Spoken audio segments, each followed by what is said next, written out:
ओंकारं बिन्दुसंयुक्तं नित्यं ध्यायन्ति योगिनः कामदं मोक्षदं चैव ओंकाराय नमो नमः। नमस्कार, मेरा नाम नेहा है और आज हम शुरू करेंगे घिरण संहिता का संक्षिप्त परिचय। एक दिन राजा चंडकपाली महर्षि घिरण की कुटिया में जाते हैं और वह उनसे तत्व ज्ञान से संबंधित और योग से संबंधित प्रश्न करते हैं। वे बहुत ही उत्सुक रहते हैं तत्व ज्ञान को जानने के लिए और योग संबंधी ज्ञान को जानने के लिए। तब महर्षि घिरण जी उनकी उत्सुकता को देखते हुए उन्हें तत्व ज्ञान और योग की शिक्षा देना प्रारंभ करते हैं। इस ग्रंथ के विषय में बताया है कि ये जो घिरण संहिता है ये किस काल में लिखी गई। ऐसा माना जाता है कि इसका जो काल है वो 17वीं शताब्दी के आसपास माना जाता है। और जो घिरण संहिता है इसके योग का उद्देश्य है कि तत्व ज्ञान की प्राप्ति का वो उपदेश करते हैं इसमें महर्षि घिरण। और इसमें योग को सबसे बड़ा बल बताया गया है। साधक इस योग बल से ही उस तत्व ज्ञान की प्राप्ति कर सकता है, ऐसा वो बताते हैं। अब आगे यहाँ घिरण संहिता में योग का स्वरूप बताया है। तो घिरण संहिता में सप्तांग योग की चर्चा की गई है और उस तत्व ज्ञान की प्राप्ति के लिए हमें सप्तांग योग का वर्णन मिलता है, जिसे घटस्थ योग भी कहते हैं। तो इस सप्तांग योग में 7 अंग शामिल हैं: षटक्रम, आसन, मुद्रा, प्रत्याहार, प्राणायाम, ध्यान और समाधि। ये सभी सप्तांग हैं। अब जब हमने सप्तांग योग की बात करी तो ये जो सप्तांग योग है ये घिरण संहिता के 7 चैप्टर्स के बारे में बताया है। तो हम सबसे पहले प्रथम अध्याय को जानेंगे। प्रथम अध्याय में हम षटक्रम का वर्णन किया गया है इसमें, तो हम वो समझेंगे। प्रथम अध्याय षटक्रम से संबंधित है। घिरण संहिता में सबसे पहले महर्षि घिरण और चंडकपाली के बीच संवाद हुआ और उसमें बातचीत को दिखाया गया है। और राजा चंडकपाली महर्षि घिरण को प्रणाम करते हुए इन्हें तत्व ज्ञान को प्राप्त करने की उत्सुकता व्यक्त करते हैं, इच्छा व्यक्त करते हैं अपनी। तब महर्षि घिरण उनकी विनती को स्वीकार करते हुए उन्हें योग विद्या देना प्रारंभ कर देते हैं। फिर वो कहते हैं घटस्थ योग। घटस्थ योग को हम जान लेते हैं क्या। घट मतलब होता है घड़ा। घट का अर्थ होता है घड़ा और यहाँ पर घड़े की तुलना एक शरीर से की गई है कि जो घट रूपी शरीर है उसे ही घट माना गया है। और ये जो शरीर है ये कच्चे घड़े का बना हुआ है। और यदि हम इस घड़े को उच्च कोटि का बनाएं, यानी कि अगर हम इसको पकाना चाहते हैं, इस घट को परिपक्व करना चाहते हैं, मजबूत करना चाहते हैं, तो वो केवल योग रूपी अग्नि से ही संभव है। हम अपने शरीर को परिपक्व कैसे बना सकते हैं? योग रूपी अग्नि के द्वारा बना सकते हैं। और यही योग के 7 अंगों का यहाँ पे वो उपदेश देते हैं।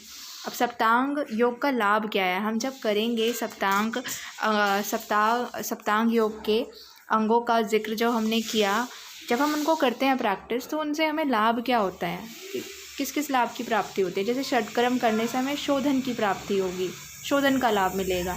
आसन से शरीर में दृढ़ता आएगी, मुद्रा से शरीर में स्थिरता आएगी, प्रत्याहार से शरीर में धैर्य आएगा, प्राणायाम से हल्कापन और लघुता आएगी, ध्यान से प्रत्यक्षीकरण और साक्षात्कार होगा, समाधि से निर्लिप्तता आएगी। अब आगे षटक्रम का ही वर्णन किया है कि जो षट है, षट मतलब होता है 6। ये संस्कृत में बोला जाता है षट मतलब 6 और कर्म मतलब क्रियाएं। ऐसी 6 क्रियाएं हैं जिनके द्वारा हमारे शरीर का शोधन होता है, ठीक है। और उनका यहाँ पे बताया वो 6 क्रियाएं कौन सी है। तो सबसे पहले है धौती। धौती, यहाँ पे धौती के मुख्य रूप से 4 भाग माने गए हैं और उनके भागों के भी विभाग बताए गए हैं। तो इस प्रकार से जो धौती है वो 13 प्रकार की है। और जो धौती है, अगर हम उसके मुख्य 4 प्रकार की बात करें तो उसमें शामिल है अंतर धौती, दंत धौती, वृद्ध धौती और मूल शोधन। अब आगे अंतर धोती के प्रकार बताए गए हैं, हृद धोती के प्रकार और दंतर धोती के प्रकार।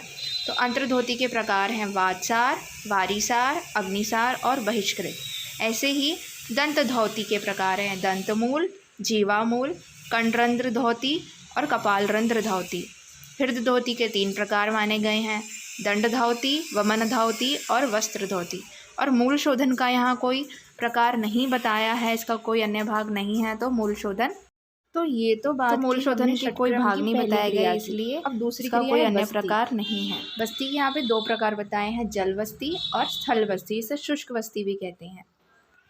फिर है नेति। नेति के यहाँ 2 भाग बताए हैं, जल नेति और सूत्र नेति।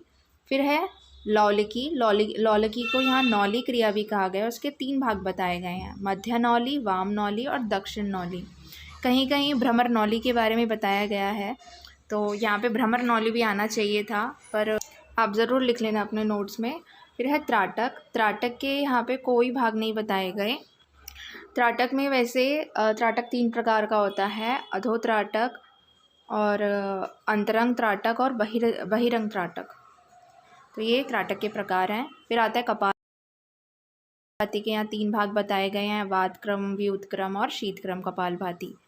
तो ये इस तरीके से हमने यहाँ जाना इन 6 क्रियाओं के अलग अलग भाग को, प्रकार को। अब हमने प्रथम अध्याय में षटक्रम जान लिया, अब हम आसन के बारे में जानेंगे द्वितीय अध्याय में। तो संपूर्ण द्वितीय अध्याय आसन पर ही संबंधित है, आसन से ही संबंधित है। इसमें महर्षि घेरन का मानना है कि संसार में जितने भी जीव जंतु हैं उतने ही आसन हैं। भगवान शिव ने 84 लाख आसन बताए हैं। उन 84 आसनों में से भी श्रेष्ठ जो मानते हैं महर्षि घेरन 32 आसनों को मानते हैं और उनका निम्नलिखित रूप से वर्णन करते हैं। एक बार हम उन सभी 32 आसनों को देख लेते हैं, जान लेते हैं कौन कौन से आसन महर्षि घेरन ने बताए हैं। सिद्धासन, पद्मासन, भद्रासन, ये सभी सीक्वेंस में है। मुक्तासन, वज्रासन, स्वस्तिकासन, सिंहासन, गोमुखासन, वीरासन, धनुरासन, मृतासन जिसे शवासन भी कहते हैं, गुप्तासन, मत्स्यासन।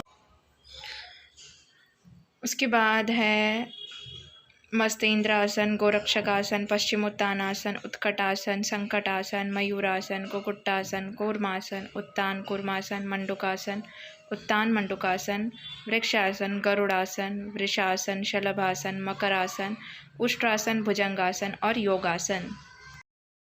अब तृतीय अध्याय की बात करते हैं। तृतीय अध्याय हमारा मुद्राओं से संबंधित है। इसमें केवल मुद्राओं का वर्णन किया गया है।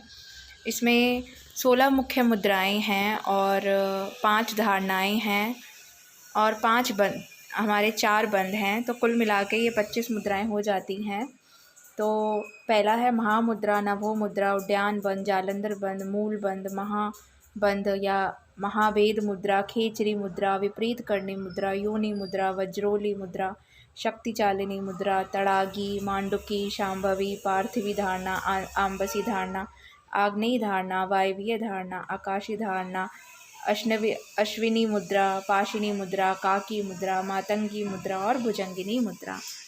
तो इस प्रकार ये कुल 25 मुद्राएं हैं, जिसमें 5 धारणाएं, 4 बंद और 16 मुख्य मुद्राएं हैं। तो अब हम चतुर्थ अध्याय और पंचम अध्याय की एक साथ बात करेंगे। चतुर्थ अध्याय जो है वो प्रत्याहार से संबंधित है और पंचम अध्याय प्राणायाम से संबंधित है।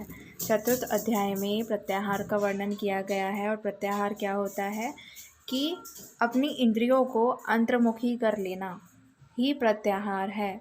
इससे क्या होता है, इससे फल क्या मिलता है, इससे धैर्य की वृद्धि होती है साधक के अंदर। जब साधक की इंद्रियां बहिर्मुखी होती हैं तो उससे साधना में विघ्न उत्पन्न होता है। इसलिए साधक को धैर्य व संयम की प्राप्ति के लिए प्रत्याहार का पालन करना चाहिए।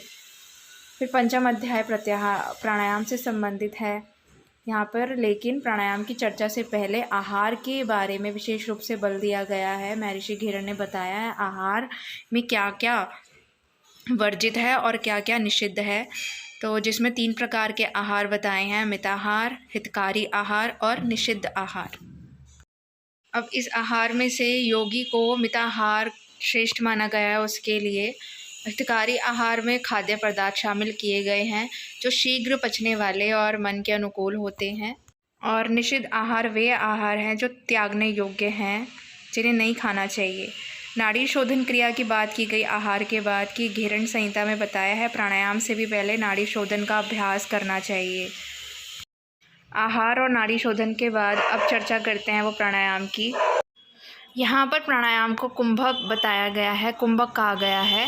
इन ग्रंथों में भी 8 कुंभकों की चर्चा मिलती है। 8 प्राणायामों के बारे में बताया जो निम्नलिखित है: सहित कुंभक, सूर्यभेदी, उज्जाई, शीतली, भस्त्रिका, भ्रामरी, मूर्छा, और केवली।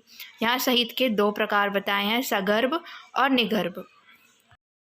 अब हम यहाँ पर छठे अध्याय और 7वें अध्याय की एक साथ बात करेंगे। छठे अध्याय में ध्यान के बारे में बताया गया है और यहाँ पे ध्यान के 3 प्रकार बताया है महर्षि घिरण ने, स्थूल ध्यान, ज्योतिर्ध्यान और सूक्ष्म ध्यान। और इसमें से भी सबसे उत्तम ध्यान को माना है उन्होंने सूक्ष्म ध्यान को। और 7वें अध्याय में वो समाधि की चर्चा करते हैं।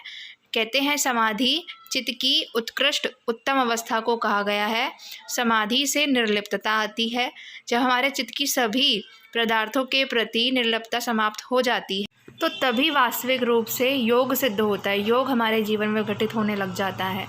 घेरण संहिता में समाधि के भी 6 भेद बताए गए हैं। ध्यान योग समाधि, नाद योग समाधि, रसानंद योग समाधि, लय योग समाधि, भक्ति योग समाधि और राजयोग समाधि। तो इस प्रकार आज हमने महर्षि घिरण द्वारा बताए गए सप्तांग योग का संक्षिप्त रूप से वर्णन किया है, जाना है, समझा है। बहुत बहुत धन्यवाद।